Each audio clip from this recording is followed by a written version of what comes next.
April 21, 1945, northern Italy. The hillside is already lost. German machine guns dominate the slopes. Mortars pound the approach routes. Bodies lie where the advance stalled. Men who tried and failed to push forward. The terrain itself seems designed for slaughter.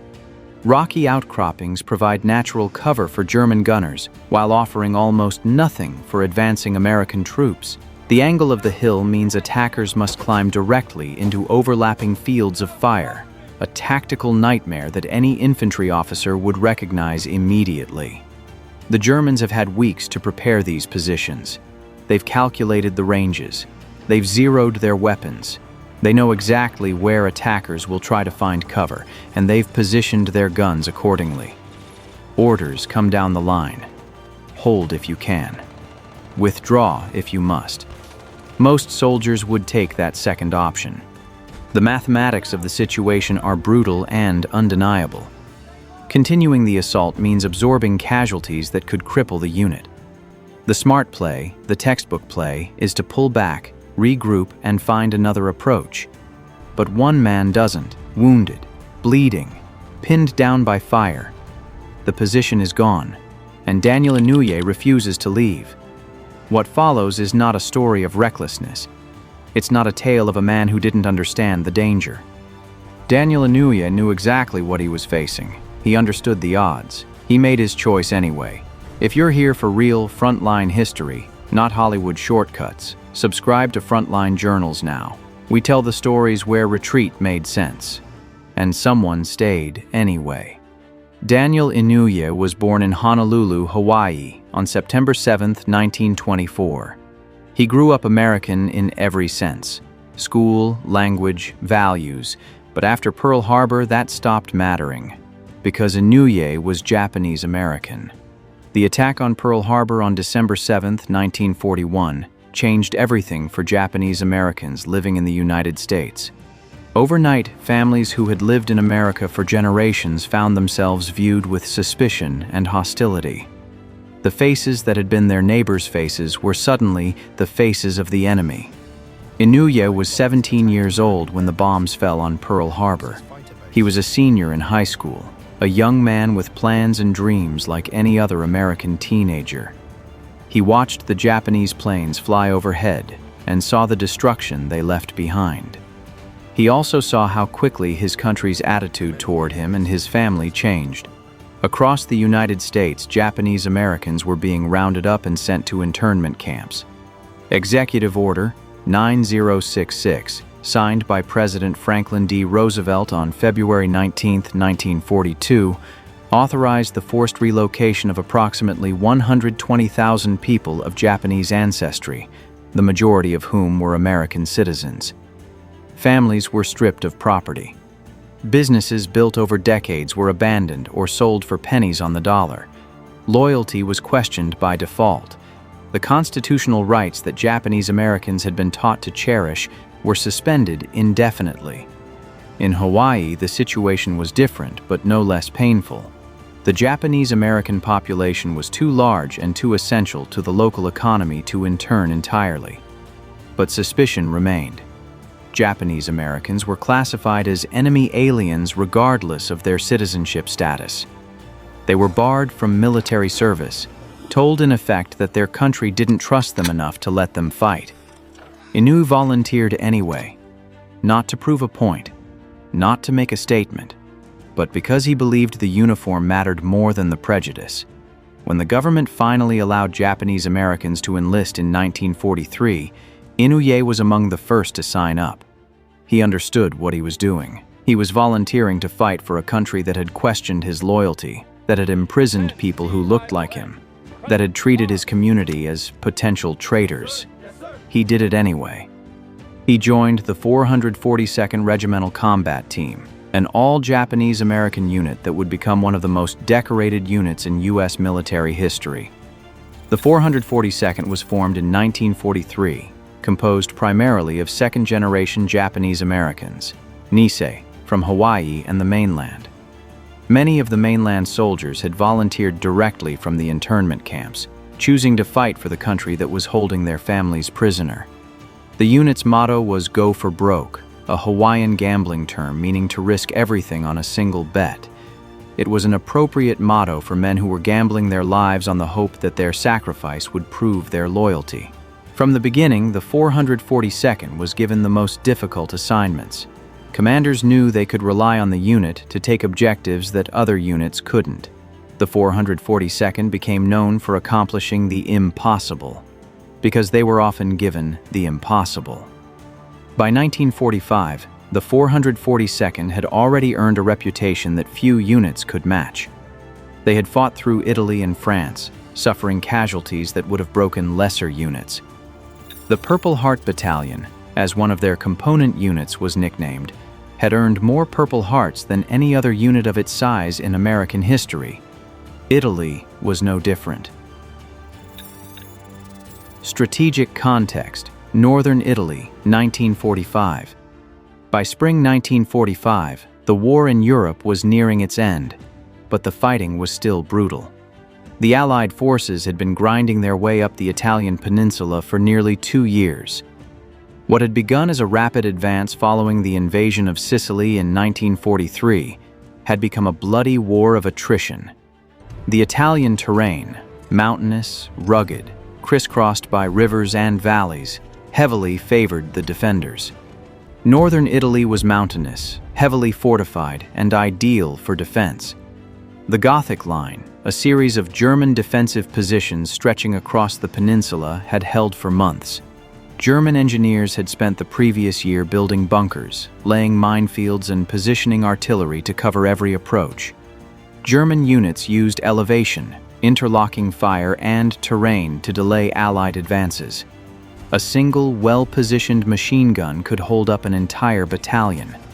A handful of mortars could make an entire valley impassable. The defenders didn't need to win. They just needed to delay, to buy time, to make every yard cost Allied blood. Every hill mattered. Every ridge was a killing ground. The spring offensive of 1945 was supposed to break the stalemate. Allied commanders had massed their forces for a final push, hoping to shatter German resistance before the summer. The 442nd was part of this offensive, assigned to break through German positions in the Apennine Mountains. On April 21st, Inouye's platoon was ordered to assault a fortified German position near Santorenzo, on the slopes of Colle Musatello. The position was part of a network of German strongpoints that controlled the surrounding terrain. Intelligence indicated at least 3 machine gun nests supported by riflemen and mortars. The Germans had clear fields of fire down the slopes, and they had been reinforcing their positions for weeks. It was uphill, exposed, and already costing lives. Previous attempts to take the position had failed. Other platoons had tried and been driven back, leaving dead and wounded on the slopes. The German gunners knew their business. They had registered their weapons on the likely avenues of approach, and they were waiting. The assault begins. The advance started under fire. German machine guns opened immediately, cutting down men as they moved.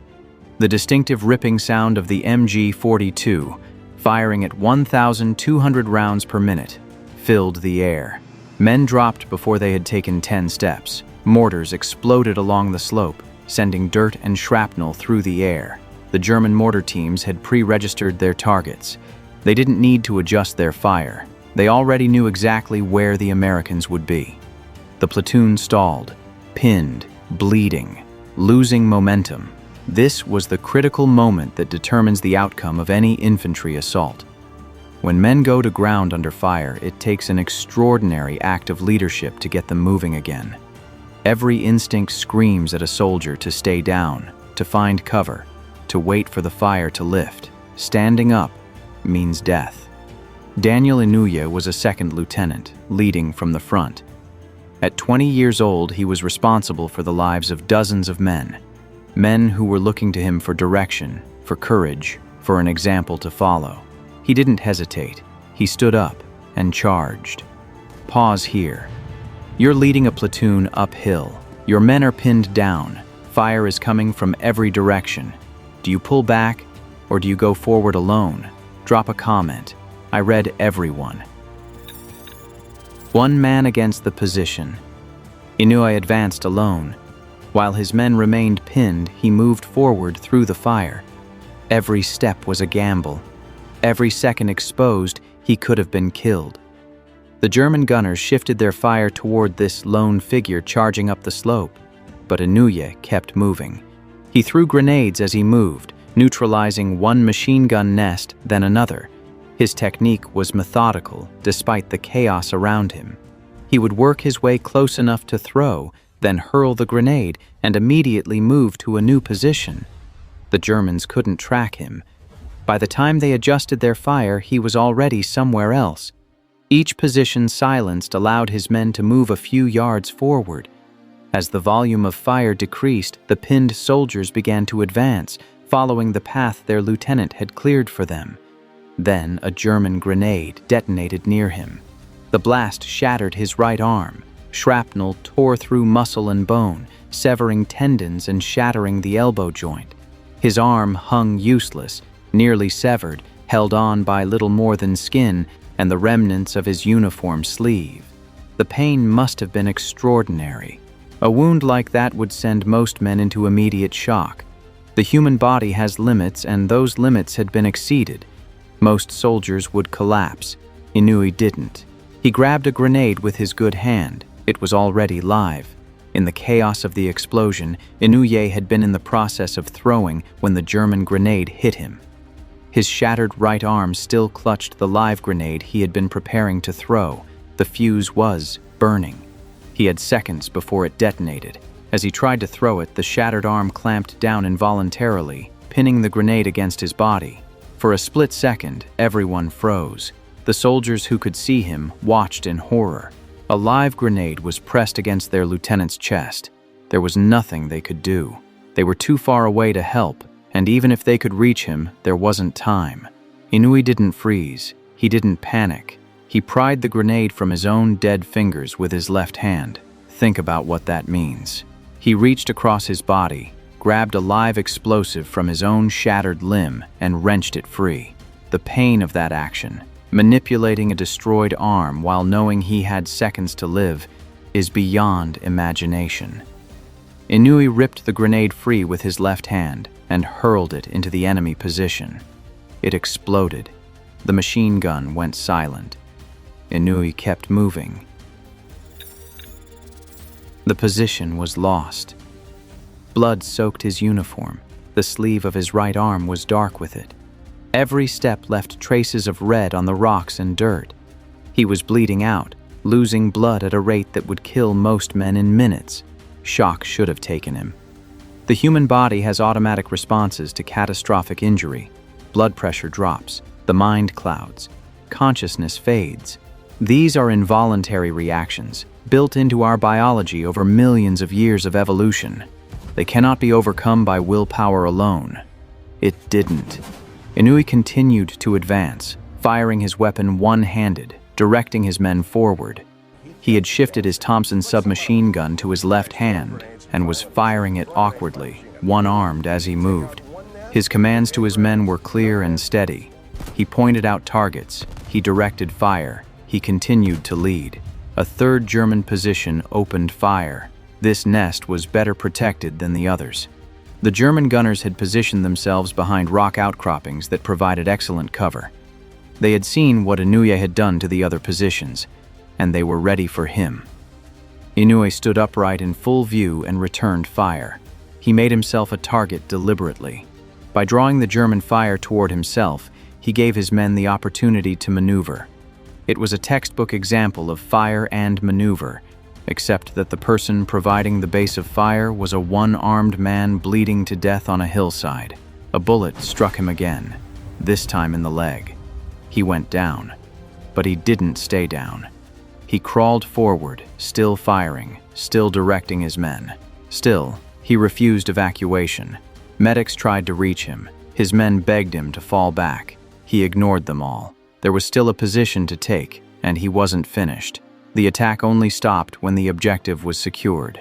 Only when the last German gun fell silent, only when the position was firmly in American hands, only then did Inouye finally collapse. The position, once declared lost, was taken because one man refused to leave it. Stories like this don't get told often enough.